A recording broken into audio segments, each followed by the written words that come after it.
Hi, this is Carrie Brownstein. This is DJ Premier. This is Darren Aronofsky. You got the RZA right here. Rose McGowan. Radiohead. Aisha Tyler. Tribe Called Quest. Fred Armisen. Fritz Paul. Javier Munoz. Seth Meyers. Frankie Cosmos. Flying Lotus. Hi, we're Chaim, and you're listening to the Talkhouse Podcast.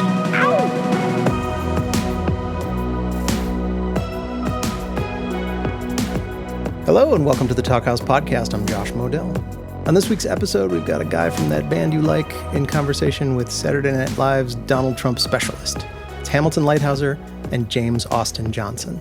Now, Leithauser was/is the voice behind the Walkmen, the indie rock band that burned bright from 2000 until 2013, at which point they splintered and Leithauser embarked on a solo career and some excellent soundtrack work. Last time he was on this show, he was in conversation with Ethan Hawke, with whom he worked on Hawke's Paul Newman documentary.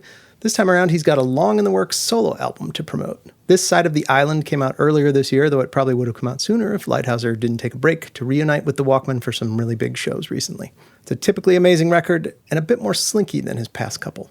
It was produced by the National's Aaron Dessner, and he's just finishing up a tour with Father John Misty, plus some dates with Lucinda Williams. For Leithauser's latest video, he roped in comedian James Austin Johnson to play his sort of stalker/impersonator at the legendary Cafe Carlyle Hotel in New York. Check out a little bit of that song right here. It's called What Do I Think?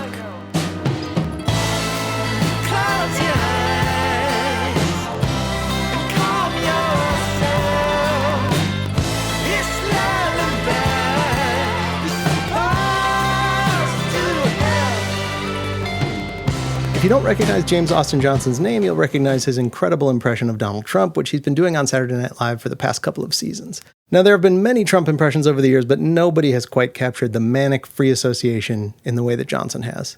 With SNL off for the summer, Johnson is out doing comedy on the road. You can catch him over the next few weeks before he returns to his main gig. In this fun chat, Johnson and Leithauser talk about SNL's schedule, about drinking wine on stage, about recording fake sounds versus real ones, and about a guy they're both a little obsessed with, Bob Dylan. Oh, and Trump, but just a little bit of Trump. Enjoy.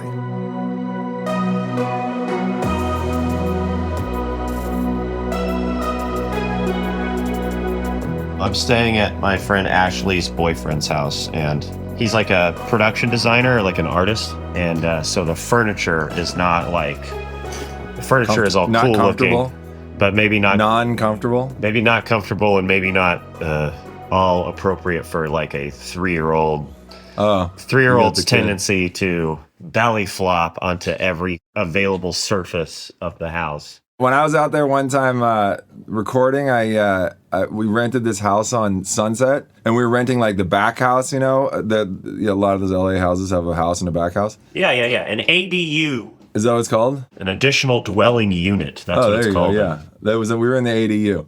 And my wife went out, and I had both kids, and I was taking a shower. The house was like, 600 square feet, like so small, it was just unbelievable. Yeah. And I came out, and my older girl was like sitting there watching a phone, and my younger girl was gone. And she was not in the house. It took me about 5 seconds to search the entire house. She was not in the house. She was like 1.5 or something like that. And I ran outside. I thought she'd been like kidnapped. I didn't know what the hell was going on. So I ran all the way down in front of that, the front house. And then they had this long stairwell that went all the way down to Sunset. And at the very bottom, there's this baby in a diaper trying to wedge herself under the fence to get out onto Sunset Boulevard. Jesus Christ. I sort of wedged her back out and pulled her back up, and she was all mad at me. Oh my God. I don't know. That's sort of how she's been ever since. Yeah. And did you tell your wife that even happened? Maybe like a year ago, probably 10 years later. To this day, yeah. Hey, by the way. Yeah, that was a little hush hush. That was special time with the girls and dad. That's great. I had a lot of fun making that music video with you, pal. Yeah, so did I. Thanks for doing it. I love the way it turned out. I think it's great, and music videos, the kids are sending them to each other. The kids are saying, hey, did you see this music video? I watched this music video today. It's yeah. I got a lot of compliments from my friends on it. I think it captures the song. It captured the feeling of the way I made, short films and film school and stuff. And now that I'm not really a filmmaker by any stretch anymore, I'm just a performer. And I think it took me a few years into making things, a few years into my artistic career to really understand maybe I am in front of the camera, and that is what my job is just to Right. use my talents and skills, say, go be on stage, go do this thing. I don't know that, man, that the brain that you need to have to juggle everything in the air to be the primary creator. I wonder if I have those skills. I wish I did. Don't you make all your skits and stuff that you do on like your Instagram and all that kind of stuff? I mean, yeah. And you write stand up, right? I write stand up, of course, and I generate a lot of stuff. I do a lot of riffing. I do a lot of conceptualizing, but I have to work with collaborators. James Austin Johnson as an artist, that is multiple people, and it changes a lot who it is, but that's how I work best. Yeah, I used to work with a lot of people. Now I'm always just by myself in this room, driving myself Seems insane. like it's going great. It works, yeah. I mean, sometimes it's good to have somebody else give you a little kick in the ass, but a lot of the time it's really nice to be able to just do whatever you want to do. And you've had years being in a band context. Yeah. So I feel like you've already experienced what it's like to have that energy for so long. Yeah, that's all we had for 20, 30 years, whatever, since I was a kid. Do you have like a workflow? Like, do you have like a daily flow? Yeah. I work in the morning. It's always been that way. Even when I was younger and everybody else would want to like work late into the night and stuff like that. I just get tired. I always did. I don't really want to do anything past like 9 o'clock or what. I mean, playing a show is different, but like being creative and stuff, like I just get tired. I can't do it, even though my performance life seems to go deep into the night. Like, right. Comedy really doesn't get started for me, especially now living in New York. When I was in LA, people did want to shut down early and go home to their beautiful homes. Right. In New York, people live in broom closets and resent everyone that they live with. They stay out all night because home sucks. Yeah. So now I'm used to New York. Like I put the baby down, I put my wife down, and then I have a few hours to go do comedy. Right. And I can think just well enough to perform, but I can't really think well enough to like, I'm going to go camp out and at a bar and write for a few hours at 11. Right. Do you like have a couple drinks before you go on stage ever? I was just curious if comedians do that. I would think I would just forget the words or something. You know what? It's funny. I do maybe have a drink before I go on, or most often lately, I drink while I'm on stage. I started bringing a stemmed wine glass on stage as like a prop, silly affectation. They tell you not to mix alcohol with performing. They tell you to wait until after. That's what like successful people tell you to do, and I should probably start listening to them at some point. But I just really like I like drinking my wine while I'm on stage. There's something really fun about.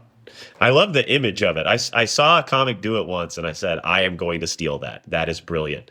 Just the way you have to hold a stemmed wine glass while you're talking. You just look a little funny. It's so funny to watch someone holding a wine glass while they talk. To me, it is. It's like either you're pretentious, you don't realize that you're holding it, and maybe you're the host, maybe you're the person whose party it is, maybe you're the homeowner. It gives some image of I'm in charge, but I'm also kicking back. Yeah. I think it's great. Maybe I got it from Lorne, because like in the 70s, Lorne Michaels was walking around with a wine glass to project an image of serenity to his employees, who were nervous about, is the show going to come together? In the early days of SNL, everyone was really worried that he didn't know what he was doing, or that no one knew what they were doing, or NBC was like, well, what's the show going to be, And so he was walking around with a wine glass to project this image of like, well, I'm not worried. Look at me. I'm drinking wine at 5 p.m. We're okay. How was the rest of the season? Grueling. I love that job, but definitely SNL plus a toddler is a tough schedule that I am still learning how to be able to effectively navigate. But that's what I have said since I started the job, because I started the job with, Becca was 7 months pregnant when I started the job, and then halfway through my first season, we had a newborn. So like, I think I'm just going to be complaining about that until he graduates high school. Yeah, and then then you got another decade after that. Yeah, and then there's another decade after that. He's great. My wife is wonderful. I work really hard so that she can be the full-time parent. So we actually have a great situation. And I finished the season on a upswing. I feel like I finished the season doing some of my favorite stuff. And I think, the spring shows after we get through Christmas and all that stuff, those shows are more family oriented. The shows in the fall they have this feeling of like, we've got to nail it. And also that we want to deliver a product that is like American and, crowd pleasers. And there's this sense that the family has gathered together to watch it. So the spring shows tend to be a little bit looser, a little bit more, I don't want to say ribald, however you pronounce that word. Is it ribald? Ribald. The spring those are the summer shows. How many shows do you do? And it's a year? 20.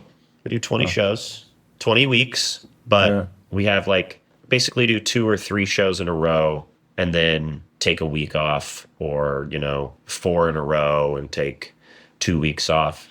So it's really it's about 9 months of my year. So I think that's why I relate so much to musicians, because I feel like even though I am just in New York and I'm 15 minutes from my house, that's not really the same as touring.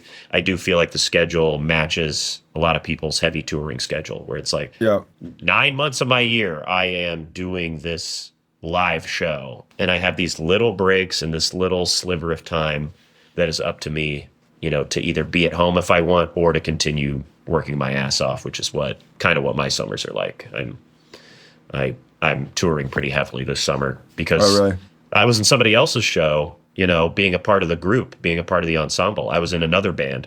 This is my solo project, is my summer. That my stand-up is my solo stuff. I just did my first tour, in a van, sort of regular tour that I'd done in a long time. Really? And everybody in my band realized how soft we've gotten by playing at the Carlisle and taking the fucking elevator up to our room right after the show. I played in Nashville, and I was like, "Good night, thank you." Went back to the green room and just sat in a chair and just closed my eyes and put my head against the wall. And my friends they had some girls that were friends with them. And they all came backstage, and I could hear them saying "Is he okay? Is he all right?" And the guy's saying, "Yeah, he's fine. Don't worry." But I couldn't even move to tell them that I was fine. I just needed a moment of peace and quiet. Rockstar passed out in a chair in a green room. Yeah, I mean, at least it works on paper or whatever. But yeah, I mean, no, that's like old man collapsed having a minor coronary in a chair. That's really funny. I would almost want to lay out some drug paraphernalia in front of me to at least imply that I lead a rock and roll lifestyle, not that I'm just sleepy. Yeah, exactly.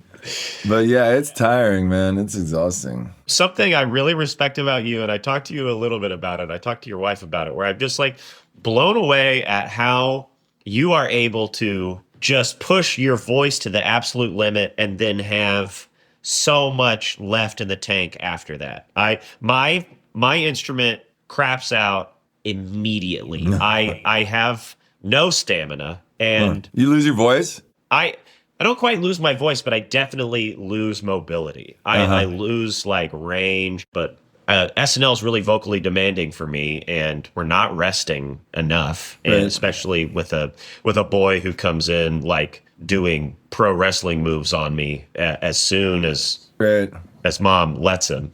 So I'm not resting enough, and that definitely has a big toll on my throat. And I'm lucky that my signature character sounds like shit all the time. So I get to do a guy who sounds like shit. But that's pretty loud, isn't it? I mean, are you loud when you're doing Trump? Pretty loud. All right, they're loud, yelling kind of stuff? Yeah. Biden, I was yelling a lot, and then I was whispering. And both of those are, I think, bad for your voice. Whispering's the worst. Is it? Whispering will kill you. Yeah, if you're ever doing recording what is it about whispering? It's the maximum amount of air right on the vocal cords, just passing right by, and really shouldn't. Coughing and whispering are what do same idea. And it dries it out or something? I'm not sure if it's dry or friction or what, but it definitely inflames it, and that's when I notice it. If you have to do something with whispering or really, really quiet, that kind of stuff, that'll really. Whoa. Yeah, it's weird. It's strange because the rest of it you sing from down here, and that if you stretch that out, you're fine. Recording seems really grueling. Trying to dial in a vocal take or something like that. I don't. That's really where I'm like, okay, I'm gonna need voice lessons if I ever really do more music the way I'd like to. The hardest part is just hearing your own. That's when it's the best to have a friend, to be honest, because hearing your own voice, you just get so in your head. You know what you were thinking when you sang that line, so yeah, you have a problem with it, but nobody else in the world does. And if you step back for 5 minutes and forget what you were thinking, that's fine. And you obsess over some stupid thing. That's it's hard to face yourself like that. Kind of like looking in the mirror kind of thing.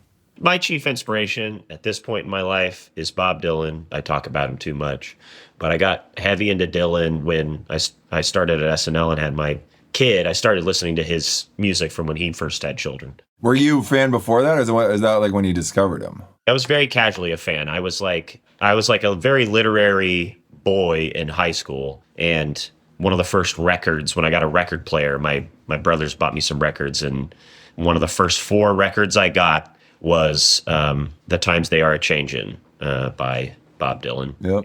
So I started with that, with the typical kind of left-wing protest music that he had for a second when he was dating Susie Rotolo and when Bob Dylan was woke. Yeah. And then the next new Bob Dylan record that came out around that time for me, at my age, was Modern Times. That came out in 2006. And gosh, the transition from how he sounds on The Times They Are A-Changin' in 1965 or whatever that is, to 2006, where he just sounds like a Harry Potter, like the Sorting Hat or something like that. He sounds like some critter. And I love that record, though. Modern Times is very special late period Bob Dylan record to me. I don't know how old you are, but for Time Out of Mind was the one when I was so heavily into Bob Dylan. Then that record came out, and I hold that up as one of his 5 best records. It for sure is. It just blew my mind that he had been going for that long and he was able to make something that good. It's incredible. Yeah. And actually, I feel the same way about the new one. I couldn't believe, Murder Most Foul. And what's the record called? Rough and Rowdy Ways. Rough it and is Rowdy one of Ways. his best I'm records. sure you follow him on Instagram. I do too. And he posts stuff now. And he's smiling, and then he's playing songs that you actually want to hear. I mean, I don't know how many times you've seen him. I've probably seen him 20 times at least. Live? Yeah. Wow. That's the first time I saw him with G.E. Smith. I saw him Crazy. with Yeah. When I was in, I don't even think I was in high school yet. I saw him a bunch of times in high school, and he was just fucking terrible. And he's usually pretty bad when I see him, but I always go back. I see all these videos of him now playing all these amazing songs. He's doing he did a Pogue song. He did Rainy Night in Soho, and they say somebody was telling me they think he LASIK'd his vocal cords or something, and that's why he's able to sing so much better now. And we were when I was driving on my tour, we were listening to Theme Time Radio Hour, which is so good. But he made 100 episodes or something originally in whenever that was. What was that, 20 years ago? I can't remember. Yeah. And then he made one episode when Heaven's Door Whiskey came out. He made a whiskey episode. And his voice he's so much more energetic, and his voice is high. He sounds like he's 20 years younger than the first time. It's amazing. He's so inspiring. He is all over the map. I think he's truly an artist. And that, I don't want that to come off as sounding too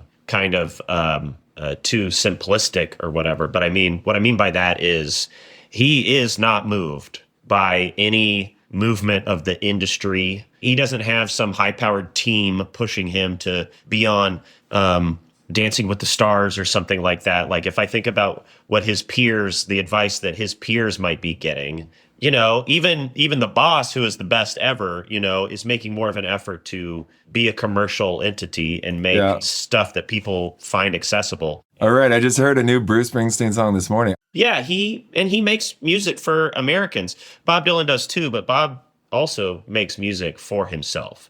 And you can feel that he is following an interior compass, and he does not give a fuck, even if his even if his fans like something, he's just doing what he wants to do. I find that so inspiring because the work has stayed at this interesting place and at a level that is just compelling. And I don't really have to pretend like I like it. It's more like it doesn't even care if I like it or not. It's there for me to sift through whenever I have the patience or interest to get into it. And I don't know. I'm so Bob pilled that I just think anything he does is incredible and worth your time. And I could play you some bad records too, though. Oh, I know there's a lot of bad. That's kind of a fun road to go down too, which we do in the van sometimes. When you have a lot of time driving, you start doing stuff like that. I think that's kind of what I mean by he's an artist, where like he is working every day, even if he's not in a good place, and he is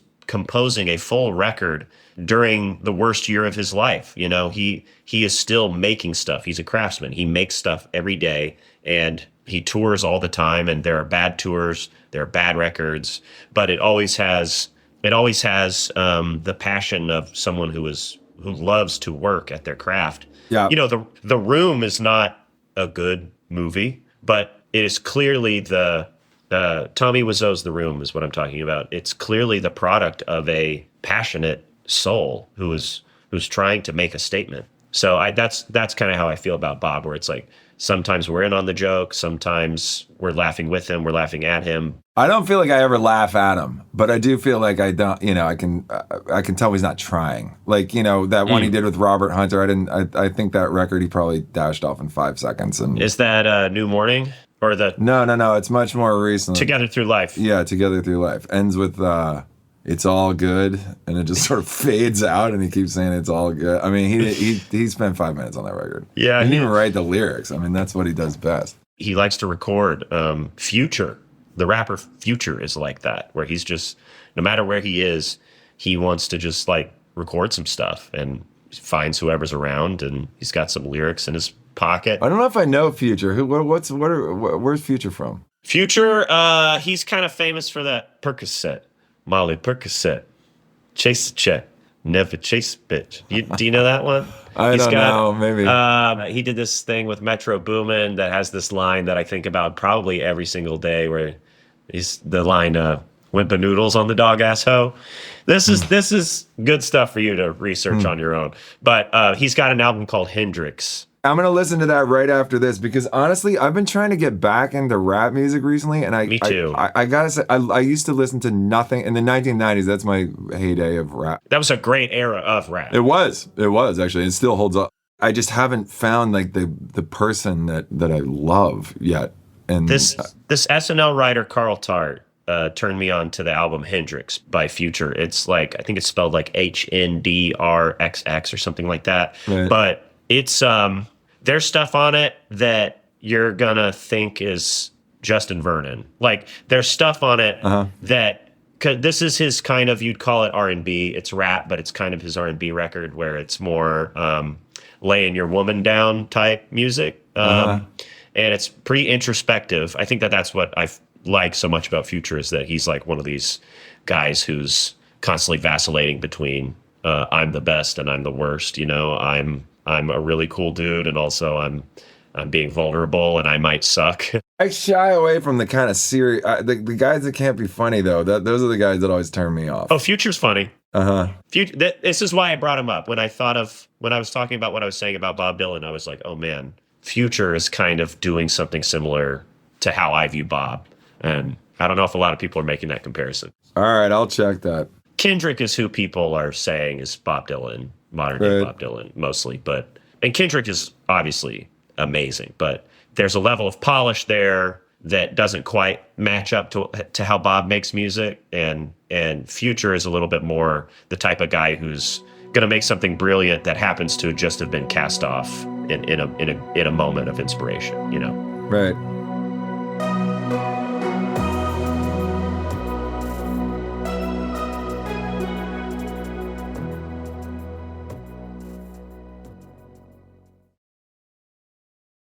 I listened to the entirety, or not the entirety, but like over an hour and a half of New Music Friday, which is like the Spotify, like top whatever 100 songs that come out or something. Right. Yesterday, and I really, really didn't like anything on it. But then there was this one song this morning that I liked the band is called Smurz. Smurz? Smerz. I don't know anything about the song. Came on today and I liked it. Smurz, and it looks like. And it's, I don't know what the two song. Young women. Yeah, very, like sort of blurry picture. I couldn't figure out who was the band and what was what. Right. There was a song. I don't know which one it was. It was on this Big City Life, and it was the first thing I had just gone through probably 40 songs and was sort of skipping. Only after, like, I made myself listen to like 2.5 minutes of each song. Yeah. And that was the first one I liked. I'm trying to do a little bit more of that. I mean, definitely trying I to think do it's more interesting to listen to. It's kind of depressing to hear it all in a row because it's just click track after click track after click track. Oh, really? Yeah. And then there was one other girl, I don't know who it was, I'll have to look up in my history, just some girl with just a foul mouth singing, rapping, who I kind of like that one too. And was it a Sexy Red? I don't know. I don't know how to see what I already listened to. I really don't know rap at all. Yeah, no, I don't either. That's the thing. But I was just, when I turn on rap, I just turn on the same old shit. So I was thinking it'd be fun to try to get into new. You know what I mean? I put on like Takes a Nation of Millions of Holes Back or something and listen to the entire thing. Sure. I do like the new Bon Iver. I like that he's is almost like a pop country record. I gotta listen to that too. I haven't heard that. I like that guy. Where did you grow up again? Nashville. Yeah. Music City. Yep. Where they make Christian entertainment. It's as much, it's the country capital of the world, but it's also the like Christian rock and rap. If they're still doing Christian rap, one has to assume that they still are. I believe they are. Yep. But I mean, honestly, these days I don't even want to hear lyrics. I loved the MJ Linderman record that came out. I love Waxahachie. I'm a big Jeff Tweedy guy. So there are people whose lyrics I really, obviously Bob. There are people whose lyrics I really like, but lately I'm just listening to like Ruchi Sakamoto, old Bella Fleck records, right. A lot of, I'm obsessed with Chili Gonzalez. I'm really into Bill Frisell lately. I just want to hear Bill Frisell's weird noodling on his jazz records. So that's mostly what I'm into, is like stuff that doesn't even have vocals, so that I can kind of I do the same thing. Go somewhere. Yeah, I listen to a lot of instrumental stuff these days. And one thing I just did this film score that was it was a really fun job, but it was about a woman who is like a classical pianist. So I did everything on piano, and which I hadn't done in so many years. And to me, it's like very mathematical because I used to do a lot of like music theory and stuff. And I just started listening to only piano stuff, and I remember how incredibly weird Igor Stravinsky piano solo pieces are. Oh, and I'll go check that out. Recommend it highly. I mean, that guy was a genius for so many reasons. I'm always looking for piano, just one person in a piano recordings that I can latch onto. It's like one person in a piano. There's so much shit of that, and there's a lot of it that I cannot relate to at all. But there are certain people, Chili Gonzalez is one of them, where I'm like, this is some of my favorite music I've maybe ever heard in my life. Yeah. And that's just a testament. That's a testament to the piano as an instrument that a single person can play. I wish it wasn't so damn hard to travel with a piano, I gotta say. I did it for 15 years, and it was living hell. And we traveled with a real piano. Really? Yeah. What, with the Walkman. What kind of what was the piano? We usually ended up with these things called melodograms, which were originally built for train cars. So they are technically portable, but I mean, it weighs like 100 pounds, and it's a full piano. I mean, you're lifting it up with like 3 guys putting it in the van every night, you know? But obviously we were always breaking them, and they were exploding, and we were just destroying them. And so we occasionally end up with like a big boy that weighs like 300 pounds or something like that. And it's just, you're loading it in and out every night. It's going out of tune. It's impossible to mic, especially when you're like at the beginning of our band, when you're in some shitty club and like, you know, the sound's so bad anyhow. You don't even have your own sound man. So you just got the house guy, and he can't mic it, so nobody can hear it. It's just feedback. It was all It was just such a disaster. And you have the drum banging right next to it, so it's like, but, it was kind of like our calling card for years. I did a show the other night with my wife playing. She plays with me a lot. Yeah. And she's really good. But we brought a fake thing and it sucked. It was like a Yamaha fake piano thing, and it's just going straight through the PA. And I was like, this ain't for me. Last time I saw Bob Dylan, he was playing a grand piano. I've only ever seen him with uprights, even at places where I feel like he could get a grand really easily. Last time I saw him was in Newark a couple years ago, and it was an upright, and he was in a symphony center. I was like, I'm sure they have a grand there. Yeah, he's bringing his own stuff. I like when he plays that little keyboard. I don't even know what that is. I want to figure out what that is. The one that he was playing on Time Out of Mind, but I saw him playing that a couple times, just like that little. It looks like he's in like Beach House or something. Oh, weird. He's in Beach House.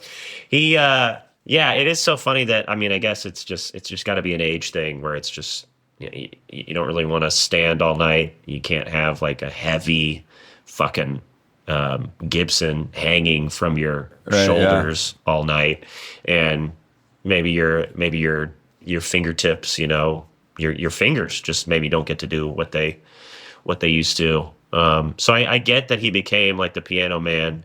It's sort of a shame that you don't get to hear an amazing piano or organ accompanying him. You hear his plonky style. Oh, you're talking about the way he plays the piano. Yeah, the way he plays the piano. It's kind of a shame that you don't get to hear him with somebody who's a little tighter, because the rest of the band is so good. He's got the guy who was in Letterman's band right now playing. Anton Fig is like drumming for him right now. He always has a good band. Yeah, I love everybody that's ever. And you got to see him with GE. That's pretty sick. I met GE at the SNL 50th, and that was kind of huge for me as someone who just casually likes rock music. He seems like a cool guy. I saw him play a couple of years, or I guess it could be anywhere between now and the last 20 years, to be honest. But I saw him play at a small club in Long Island, and he was really funny, and he's a great guitar player. And it made me really like G.E. Smith. All I ever knew was the dude from Saturday Night Live, which I watched like religiously as a kid. I play with so many people who are so good that I've always been able to rely on them, so I can be like, you sort of just take care of the piano part. I don't know you super well, but I would assume that you consider yourself like a songwriter, like a singer-songwriter as a person, sure, yeah. Right? Yeah. So your instrument playing is suited to your writing, and the places that it could go from there, you're going to rely on, true players to color in all those arrangements, right? Or really fine noodling with the keyboard and the mouse and faking it with something, I'm a terrible drummer, but I love playing the drums. And these days, terrible drummers can record it and correct it. So I'm not above that. I really do love live sounds. It's incredible what computers do, but really all I've got in this life is my ear.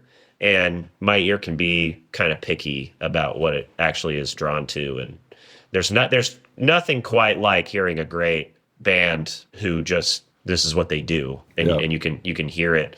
I'm less good at distinguishing the computer correcting things for musical instruments than I am with vocals. I'm still very irked by like Melodyne and right. Hearing. I don't like using the fake instruments. I'm not above correcting my shit when I can tell. No. I know what I like. I just don't. Using the fake, I got into it for a while where you can just suddenly throw a 50-piece string section onto your song. You can go and you can play a French horn on your stupid thing. And it really sounds like it?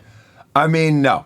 But occasionally, there are some that are good, and there are people out there that are really, really good at it. But that's just a skill that I don't want to spend any more time honing. And in the end, to me, it's like if I didn't actually record it, like in this room or wherever I am, it never really feels like mine. I'm like, well, yeah, that was like a really awesome sounding kick drum, but like somebody recorded that in L.A. like 10 years ago, and it's just sort of like it's not mine. It's sort of pointless. Yeah, there's frozen food that I like, but you can't help but acknowledge that this was cooked 3 months ago. Yeah. I stopped bothering really recording a lot of my own music about 10 years ago. When I first got to LA, I was playing in bands. That was a big part of my life. Was as much as comedy, I was playing in my little garage bands with friends. And I'm sad to not have that because I was a much sharper guitar player and I could really keep up with everybody else. And I kind of miss going to rehearsal spaces. And yeah, I kind of miss that too. I mean, all the musicians are gone out of New York. There's nobody here. So nobody's around to play with? Not really. I mean, the guys that are here that I know still are not like in bands in the way that I always have been. They're like they either have a night gig on Broadway or they're session guys and they're touring with big acts.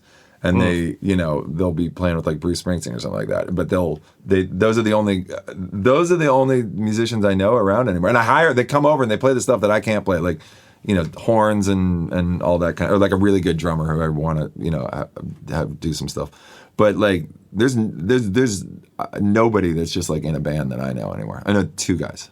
Oh man, it just got to be hard to hold a band together once everybody has homes and kids, right? Because your time is precious. Sadly, it wasn't so much that. It was more the evolution of the music industry that was really tough for our band. Okay. And I would notice that, I mean, I remember one time towards the latter days of the first iteration of the Walkman, when we were playing at a festival in San Francisco and we had flown out and there was a drum set and all that kind of shit backstage for us to set up before you go on, you rented it. And I realized that we were literally the only people that they had brought all of that equipment for was us. And every single other act of the day, and there's probably 20, was a kid with a laptop. Yeah. Yeah. And that kid is getting paid the same that we're all getting paid. And we got to set up all our shit and do it. Yeah. And I sort of thought, maybe we're going the way of the dinosaurs here, man. Like, it's such a shame because it's literally the kind of music that I want to listen to is 6 people splitting that fee. And there's not the money doesn't quite work that way. The companies, they killed it. They killed music being able to be made that way. They're squeezing out the middle class. That's what me and my friend Johanna were talking about the other day. That's really what's happening. You can, the great thing is that anybody can sit home and make a song now, but if you're in the middle, it's a tough spot. It's a really tough spot. Yeah, a kid with a laptop in their bedroom, or somebody like this McGee guy, like you've got a guitar and you've got a laptop or whatever. You can make bedroom music that sounds awesome, and your investment is maybe $2,000 total for the equipment that you need, and then a lot of time and playing with stuff, and you can make something that is pretty much ready to get you signed and playing Coachella and stuff.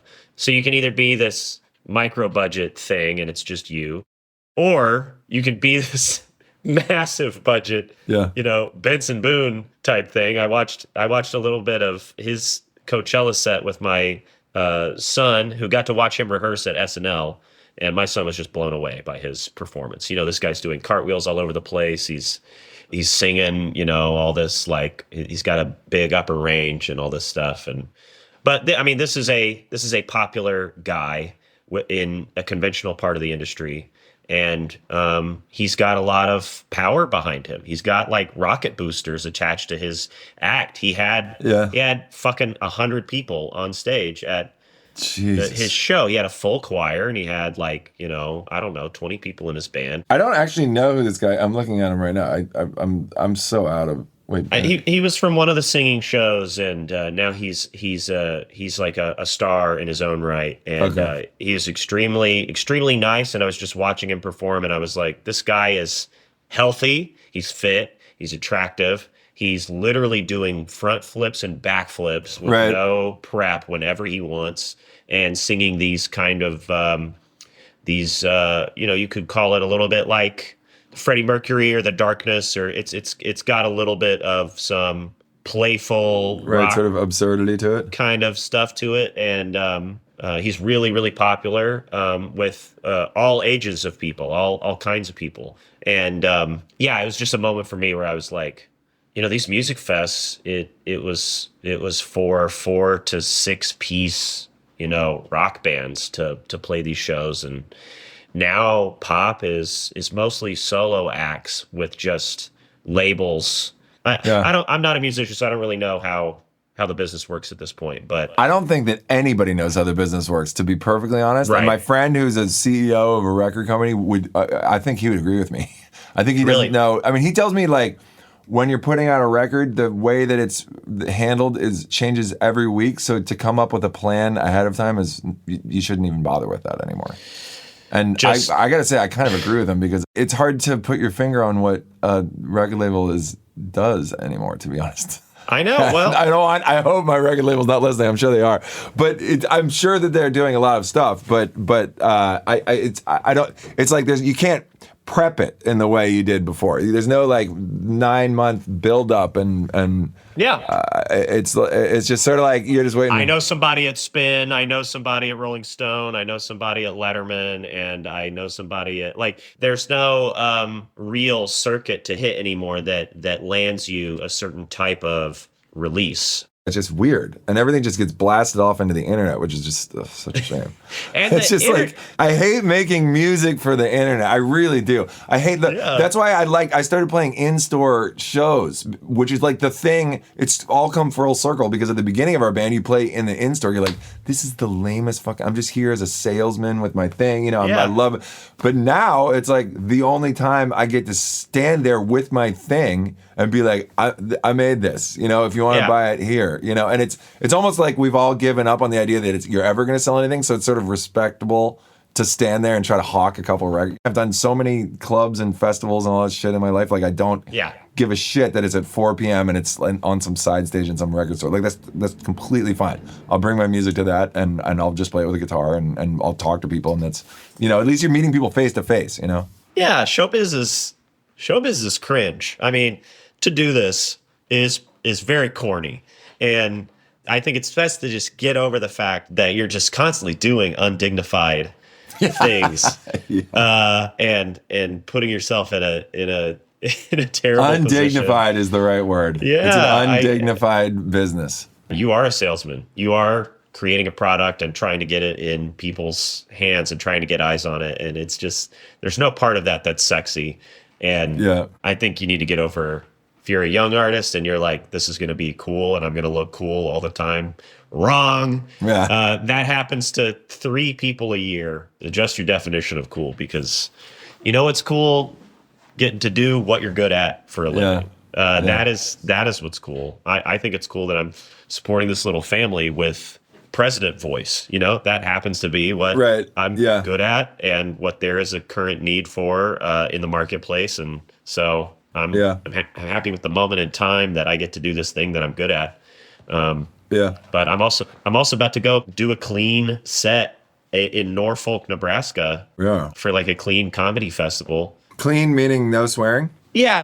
It's at Johnny Carson's hometown theater. And the rules are basically like the language has to be what would have been seen on the Tonight Show. It can't be any more extreme than broadcast television. I can admire that though, because I see, especially when you go to small comedy clubs, people that rely on swearing too much, it's so boring. Like I just don't think it's that funny unless you're really good at it. Like, you're like Richard Pryor or something like that. Sure. I mean, suddenly that's all, if that's all you can hear is like these words that keep popping up, then you're like, oh, you're doing this thing where people are listening to the wrong thing. It should have some content or some substance behind it. I guess if you're a chef, you don't want people being like, this is really salty. All food is salty. And if you're a chef, you're using a fuck ton of salt. But the salt is there to highlight everything else that's going on. So you don't want it to taste like the salt. So that'll be an interesting challenge. And it's not the sexiest spot to be performing in.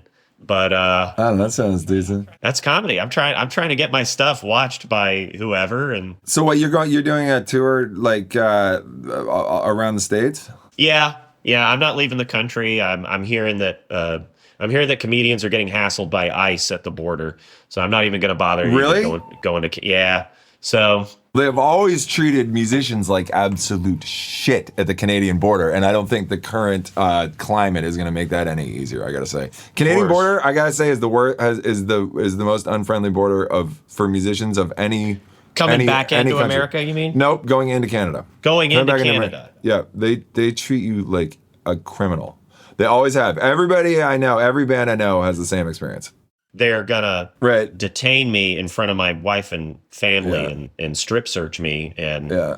play with my little dick and touching my butthole and make me feel like shit. Man, if they do detain me and they look me up, what are they going to find? That I make him look awesome and cool and that I think he's hilarious? Because that also is a big component of how I do that character is like, on some level, I have tried to access the part of that guy that I find funny and magnetic. You know, I'm kind of trying to do the charismatic version of him that his supporters see. You know, his supporters see a guy who is hilarious and awesome, who is a champion for their values. I don't happen to agree with a lot of those political values, but I see what is appealing about him, and I try to emulate this guy that won the popular vote and won the electoral college. You have to make me want to watch. Like, I have to like you doing it. I have to like him a little bit. I do. Yeah, I have to like you doing it. You know, because your job is to make it entertaining. I have to make, and I'm not there to preach my political values, and I'm not trying to be a political activist in any way. I've been so thoroughly crushed by electoral politics for like the last 10 years that I find it really hard to get it up for either party. But I just want to be as funny as possible with my political characters, and I do Kamala on the road. I do Biden. Really? I do Trump, and I approach them all the same way. These are people who have asked for the highest office of the land.